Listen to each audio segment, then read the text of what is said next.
All right, I'm here with Coach Bob Ferraris. He's in his second year as the head coach for the varsity hockey team here at Trinity-Pawling. And to start things off, in general, how has the team performed in the preseason as far as lifts, skates, and overall fitness goes? Fitness has gotten much, much higher this year. Chris Gilman and Scott Harf do a great job with the fellas.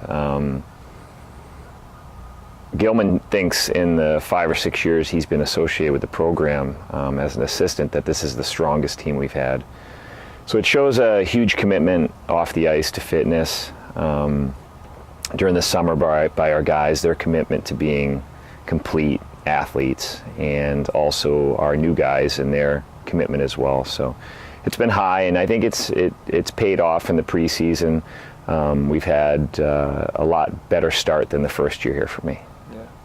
Moving on the ice specifically, what are some of the main things that you are focusing on? A lot of the kids talk about the acronym AGGRESS that you use on the ice. Can you elaborate on that a little bit? I won't elaborate on the pieces of AGGRESS, the acronym, but I can tell you that I generally think that teams in hockey that are passive usually lose battles, individual battles, which usually means a lost game.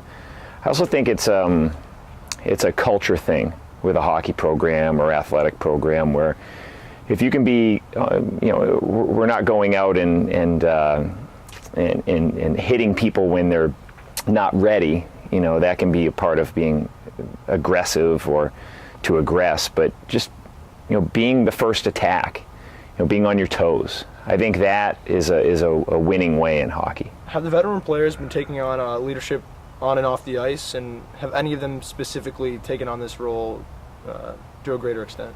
I think all of them.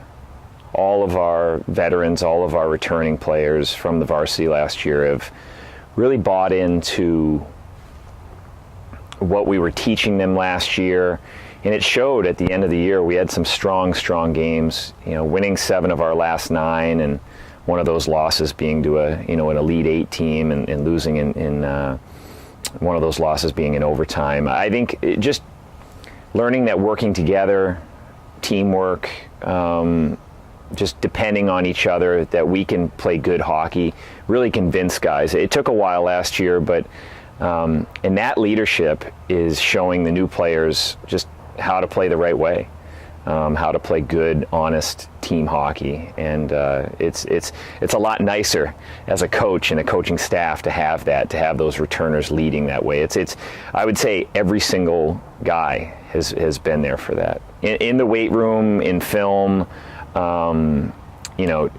team meetings, and especially on the ice.